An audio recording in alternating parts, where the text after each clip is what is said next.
In New York City, and I do the zombies. Okay. And so I want to ask you. So so it's in addition to creating these fantastic paintings, you're involved with Marvel and DC, right? Right. So Correct. can you talk a little bit about your involvement and what is it that you do with them? Yeah, I'm a freelancer, so I work for everybody. For the last 10 years, I've been working primarily with Marvel. Hi, thanks for joining us for Two Guys in a Comic Book. I'm your host, Mike Pooh, and I'm here joined by Mike Mason, aka Big Mike. All right. How's it going, Big Mike? Yeah, man, doing good. How are you? Good. I'm doing well. Yeah. So tell us a little bit about yourself, and what's your involvement in the comic book slash anime slash cosplay arena. Okay, so I've been reading comics since I was 7 years old. My uncle gave me a box of old comics, and I instantly fell in love. I was like, wow, this is the greatest thing since sliced bread. And it was a bunch of like Spider-Man comics. It was some X-Men stuff in there, mostly Marvel. And I was already familiar with like watching the old Batman show, and the old cheesy one with Adam West. So it was just kind of like a natural progression. So I've always read comics, never stopped. I got into cosplay around 2005. First cosplay was Blade. Good choice. Yeah. That movie really did a lot, for me back then. And I don't know, I just progressed. I have so many cosplays at this point, but it's been an interesting journey. Yeah. In comics, it's kind of like my passion. Okay, yeah, and I noticed on your Instagram you have almost 3,000 posts. Yeah. I have almost 100. But I noticed, specifically, out of that almost 3,000 posts, a lot of it is Black Panther. Yeah. So I would say that you're a Black Panther fan. I am. Yeah. I am a Black Panther fan. Let's see. Oh, you wear a Black Panther T-shirt. Yeah, oh, okay, all right. So let me ask you, what is it with Black Panther that you connect with so much? I mean, why not Superman or Green Lantern or why not any of those other guys? Why Black Panther? Well, for me, with Black Panther, it's kind of like something to strive towards. You know how you mentioned Superman. Yeah. So Superman is that person to strive to be, but you can't really get there. You know what I mean? Like the guy can fly, right. he can lift trucks. You're not going to get there. But Black Panther's kind of the person that gives. Speaking for myself and other people of color, it gives us something to strive for. I mean, it's a great story. He's a king. He's very noble. He's just a very righteous and justice person, and that's what he wants. Right. And he rules very fairly. Okay. And he also kicks butt when he has to. So yeah, I think that's like when I was a kid, and I think maybe I was 7 or 8. So we asked around. I asked my friends in class which X-Men mutant you wanted to be, and across the board, we all wanted to be Wolverine because he was the kick butt type of mutant, but also he was human, so you didn't have to sacrifice too much, and still you kind of had you had the best of both worlds. Right. So honestly, that was one of my answers back then as well. Wolverine. Oh my God, Wolverine. When I was a kid, when the X-Men show came on. I don't know if you remember that one, the old Fox. The 90s, right? Yes, the 90s X-Men show. That's the best one. I still am, huge Wolverine fan for a very long time. Because I remember for a time, my mom wasn't very well off. So I could pick one comic book to read a month. And for at least 5 years straight, that one comic book was Wolverine comics. Okay. Yep, for about 5 years straight. So I'm sure you've seen the Black Panther movie, right? maybe 20 times. Okay, maybe 20. That's it. That's okay. it. So I got to ask you, what did you think about the movie? I mean, compared to the cartoon, compared to the comic books. I mean, what did you like? What didn't you like? I think Ryan Coogler, who's the director, did a great job. I was very impressed with what they did, how they built the world of Wakanda. Yeah. I mean, it was magical. It was a great experience. Now, let's see. What would I change? Nothing was bad in my opinion. Okay. However, the CG at the end, the fight at the end, yeah. it was a little sketchy. Okay, it was much. Yeah, you know, I grew up in the 80s and 90s, Okay. so I like you know, live action fights. Okay. So I would have liked more live action as opposed to CG. Okay. But other than that, it was great. Okay. What did you so compared to how they portray Black Panther in the comic books, right? Mhm. Do you think that was a pretty accurate portrayal? You know, a lot of times different directors, different productions, they want a newer version or a different version. Right. So what do you think of this version we have today? I think they nailed it. Okay. I think they nailed it. Because Black Panther in the comics, T'Challa, he's still the same essence that Chadwick Boseman Okay. portrays. He's very, like I said, regal. He's very just. He's very kind. He has a big heart. Yeah. I think T'Chaka summed it up very well in the movie when he said, "You're a good man with a good heart, Okay. and it's hard for a good man to be king." Right. And so that line was probably my favorite line in the movie. Got you right here. Yep, it was probably my favorite line in the movie, and it actually sums up T'Challa perfectly. Okay. So I gotta ask you, Killmonger. Yes. Okay. Good guy or bad guy? Oh man, yeah, it depends on who you ask. So, in my opinion, this version of Killmonger, he had the right idea but the wrong execution. Okay. Okay. I would side with T'Challa as well when it's like, hey, I see what you're saying. yeah. However, we're not going to wage war against the rest of the world. Right, That's right. just not what we do. Yeah, it's tough, you know, and Yeah. you know, I felt like I almost felt like what happened at the end of the movie, it was like just a huge misunderstanding. Yeah, You know, exactly. Um, I think if, you know, they had time to come up with another plan, you know, they could have come to a common ground. okay. So we're gonna take a quick commercial break, and we'll be right back with Big Mike, more Black Panther talk. So we're back with Osiris. Now, Osiris, have you seen any of the Marvel films? Good. What's your favorite one? The newest Avengers Endgame. Endgame. Okay. Was it pretty long? Yeah, like 3 hours. Okay, good. So you know there's one coming out today, right? Called Dark Phoenix. Oh yeah. Yeah. You gonna watch that? Yeah, definitely. Okay. Can I come with you? No. No. Okay. Next time. Okay. So one more question. Do you have a special pose that you want to show everyone, like a very awesome, cool Doctor Strange pose? Yeah.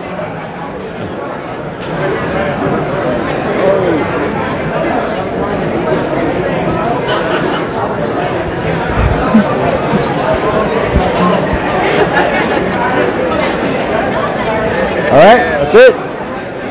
Great. Thank you so much. Questions for our clients? Questions to our clients, anything. This is where we kind of do that. So don't be shy. Does anybody have a question? I'll come down.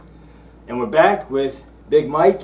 So Big Mike, with Black Panther, I think it's no mystery you're also a big Marvel fan. Yes. So the big question that I'm sure everyone is talking about is Marvel versus DC. Yes, I hear that a lot. Marvel, from my experiences from people that I've talked to, they're here, and DC's here. But you know, in your opinion, why do you see it that way? Why do you think that is? Well, I see it that way number-wise in the movies. Comic-wise, actually, for the past few years, DC was outselling Marvel, comic book-wise. But I'm a huge fan of both, to be completely honest with you. But Marvel's formula, Marvel Studios' formula in the movies, it just works so well. They took Kevin Feige, who they trust, and say, hey, you know, you build our universe, We're going to trust you. We're not going to, dip our toes in the water too much. And they let them go with it. And we see how successful they are. I think the problem with Warner Brothers and DC is just the fact that the executives, I think they have their hands in the pot a little too much. They don't have a guy they can actually just trust to build the universe. I think Zack Snyder did a good job with the Watchmen movie. Okay. And because if you watch that movie, it's basically frame for frame of that comic. Right. I mean, word for word almost as well. So they were like, "Oh my God! Like he made a comic book movie like directly based off the comic book. Yeah. Give him a universe."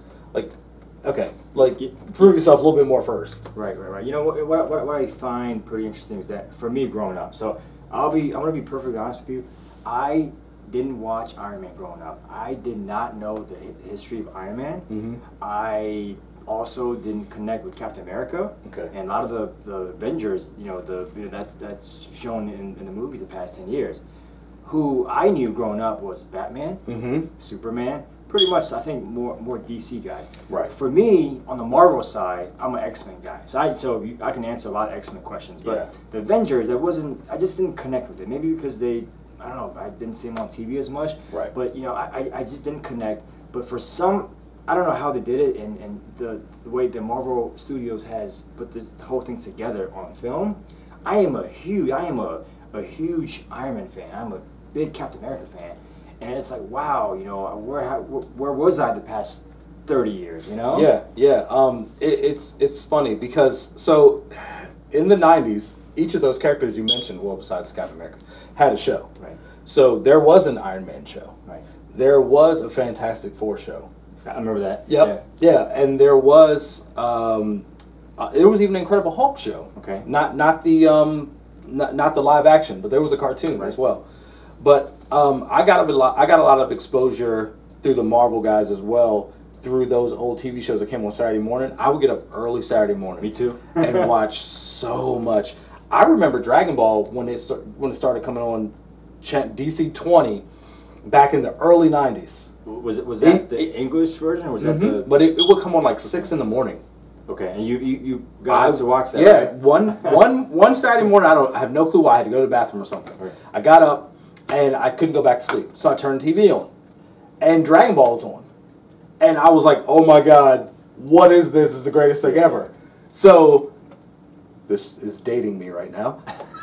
I went and got the TV guide. Okay. And yeah. I got the TV guide. I looked it up. I was like, it's called Dragon Ball Z.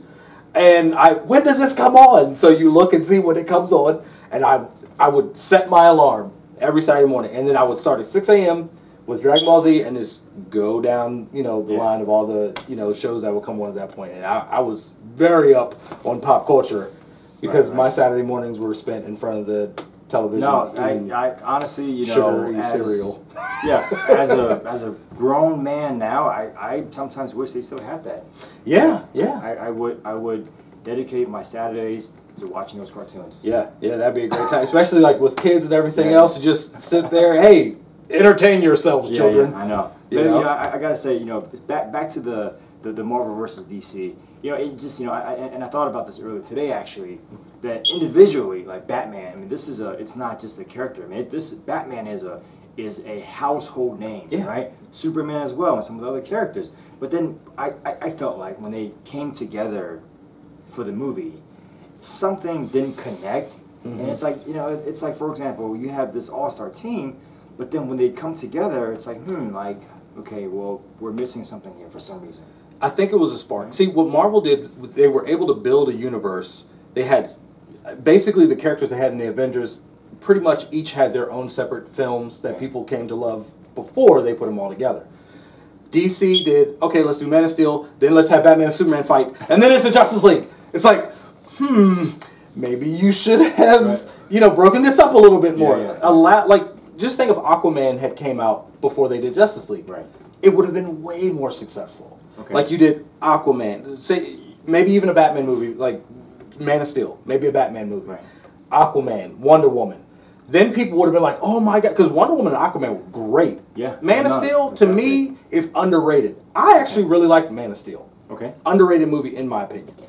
However, if they had done it like that, at least those 4 films first, and then said, "Okay, Justice League," it probably would have been way more successful. So you think the formula wasn't the wrong formula was applied? Yes, yes. Marvel took their time, built their universe with care, TLC, tender love and care, and DC was like, Justice League, take it! And we're like, we don't want it! Because you didn't give us anything else to like. Fair enough, fair So enough. there you go. Okay, all right, so we're going to take another commercial break, and we will be right back in a few minutes.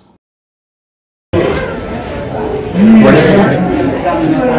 here with Clark, and for those of you guys who don't know his character, he is the Green Ranger. So Clark, let me ask you, how did you, of all the Rangers, why did you choose the Green Ranger? This is when we were growing up back in the 90s. Power Ranger was a big show. And when I got home from school, all 5 of my cousins already picked all the colors. So whether it's on 5, so going down or going up? And then they came out with the Green Ranger, so I was like, okay, I'll be the evil Green Ranger. And then somehow he became the most popular. And it just stuck with my throughout my childhood. Green Ranger. Which one? Green car, green, like literally everything I had is green. So why this Green Ranger versus, let's say, another Green Ranger we could see? Why Tommy?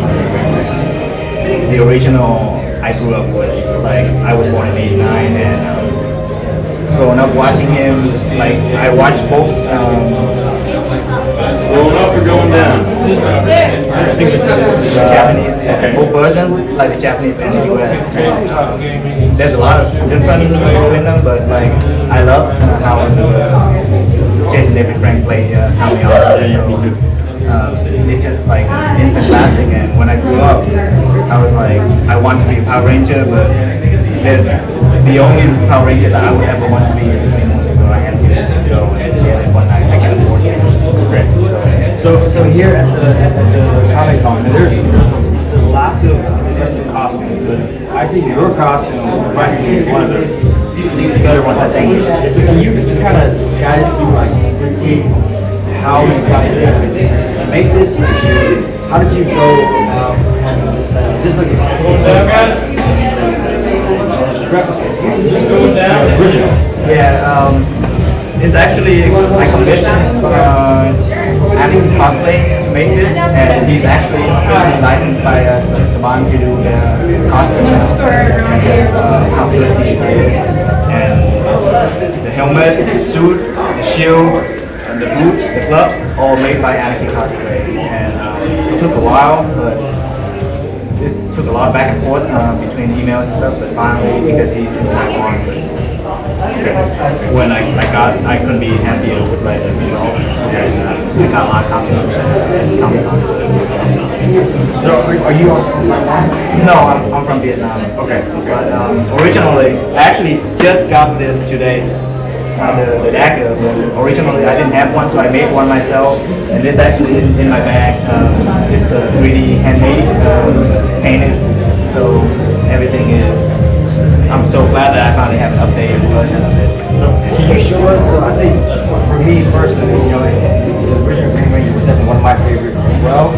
So I don't know because he's evil. I don't know. I like that too. But I'm very impressed by the sword. Can you kind of show us the sword? Well, a few moves and kind of show us a couple of. I can try, but this sword is actually not the original Sword of Darkness. It's actually one that I found at AwesomeCon, and it just looks so good. It reminds me of the Sword of Darkness, so I just went with it. But I still want to modify it a little bit so that it fits the Green Ranger a bit better. But I figured since it's the updated version, the Bat in the Sun version, instead of the original Green Classic, I went with an upgraded Sword of Darkness. Wow. Okay. So will you be entering any kind of like cosplay or costume or contest or anything like that? Probably not this time because it's so hot now. I just want to like get ready for the party tonight. Okay. Yeah. So. I'd say if there's a contest, get my vote. This is awesome. This is awesome. So yeah, this is for me. It's awesome to kind of see that. Nobody knows it. So thank you. Yeah.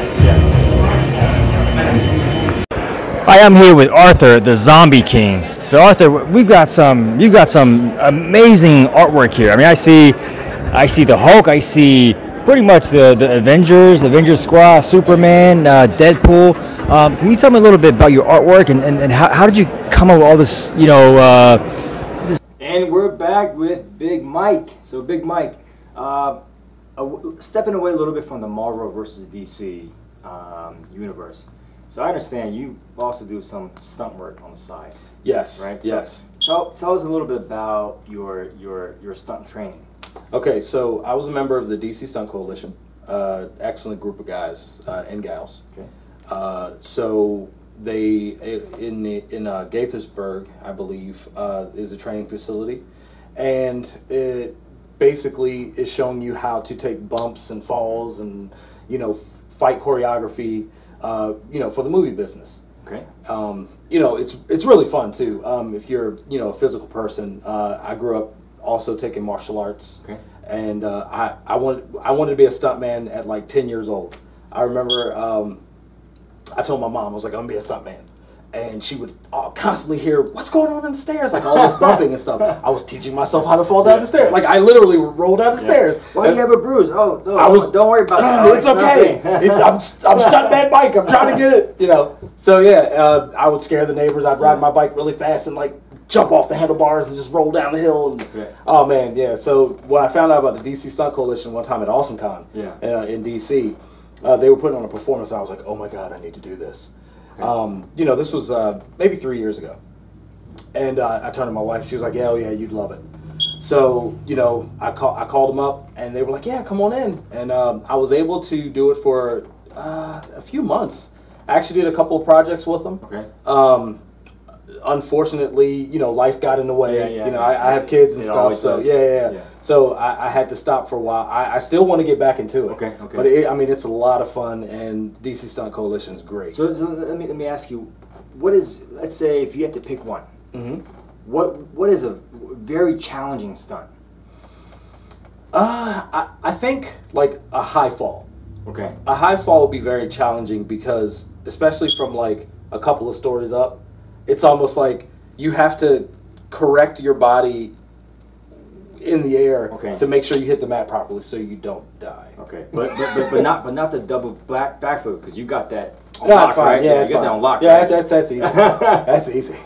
So are you so do you currently have any projects that you're working on with stunts, or what's your involvement with that right now? I have. Not currently, but there is a movie that was filmed with the DC Stunt Coalition not too long ago that they're still doing post-production on. It's called Johnny Z. Okay. It's a project about a half-man, half-zombie who's taking out, other zombies. I actually played one of the zombies in the movie. Nice. And it was a good time. We filmed out in Richmond, Virginia. Okay. So like, for example, for me, I have a Taekwondo background. Pretty flexible. I'd say I'm 99% there with my splits. Okay. So if I join the Stunt Coalition, what can I learn from it? What can I? I'm sure there's a whole lot, but what are some like immediate tools that I can add, for myself? So your background would be perfect because you already know, basic hand-to-hand combat techniques. Okay. I'm sure they would teach you more how to take a fall. Okay. But you would more so have to, pull your punches. It's direct. It's fighting for the camera. Okay. So, if you're really hitting somebody, But if you want to sell it for the camera, you have to, throw a punch in a certain direction. Yeah, and then you have to take the punch in a certain direction to actually what they call sell the punch. Okay. Or sell the hit. You have to sell it a certain way. So yeah, they're going to teach you how to take your fight training and to make the camera think that you're actually fighting someone. Okay. So out of all the Marvel, DC movies, there's some memorable scenes. I think that's the one I want to pull out: Captain America versus the Winter Soldier. That stunt or that fight scene. I think they were on the bridge. That was an amazing fight scene. Yeah. So you know, we can even talk about that. But what is one particular scene or fight scene in these Marvel movies or DC movies that you've seen that really kind of stuck out to you, and you saw that and you were like, wow, that was a nice choreography? Honestly, you brought out the best one. The Winter Soldier was probably the tightest, most concise, best Marvel movie of all time. Done by the Russo brothers. Who also, you know, Infinity War, Endgame, Civil War, they did those movies as well. But yeah, I think that choreography was probably the best in Winter Soldier. That fight scene you mentioned. I'm not gonna lie to you. I probably watched that scene like 50 times. Oh yeah, me too. I wanted to. I don't know why. I wanted to know what happened with the first punch and the second punch. I mean, that was amazing. And those guys did a lot of their own stunts as well. But one of the guys who actually does a whole lot in the MCU of his own stunts is Tom Holland. Really? Spider-Man. Okay. That kid is a gymnast. Okay. Yeah. So you know that. Yeah. That kid is a gymnast. If you watch like the special features and stuff on like the first Spider-Man movie, which was Homecoming, he does a lot, even in suit. He does even the motion capture. Wow. For Spider-Man when they're doing CG, because he is a gymnast and he can do all the stuff Spider-Man does. Okay. Tom Holland can do. Wow. I know that. Oh yeah. I learn something new every day. Oh yeah. So, well, Big Mike, thank you so much for sharing that with us today. Yeah, no problem, Mike. And thank you for joining us today for Two Guys and a Comic Book, and tune in next time. So I'm here in the arcade with the arcade buffet. Yeah, the arcade buffet. Yeah. So all these machines are yours. Can you tell me a little bit about how you got into, you know, acquiring all these machines and your journey through this entire process? Well, it kind of starts off. It's a fairly long story, but the short version is when I was a kid, I never got to go into an 80s arcade. I've never been in one, which is kind of sad. But when I was out with Mom and Pop, you know, I used to watch them at grocery stores and all that stuff all the time, and never had any money to play. So kind of, you know, shortchanged as a kid, you know, kind of thing. But so later in life, I found out that, you know, I could own them, and I said to myself one day, I'm going to own a machine. And I said, well, I finally got one around, you know, 99 or so. And, well, it's grown to this day since. So I'm like, I got them, and here they are. So fast forward to now, and I've gotten a master collection, and I enjoy bringing them to conventions for people to play and have fun and smile and have relived their childhood. So that's kind of what it is and how it progressed to here. So and let me ask you, how did you get the name the Arcade Buffet? Well, it's a play on some things. Play on me kind of way is I like to eat. So you call me buffet. Well, and when you go into an arcade, it's very boring if you have all of the same game or the same genre or all the same type.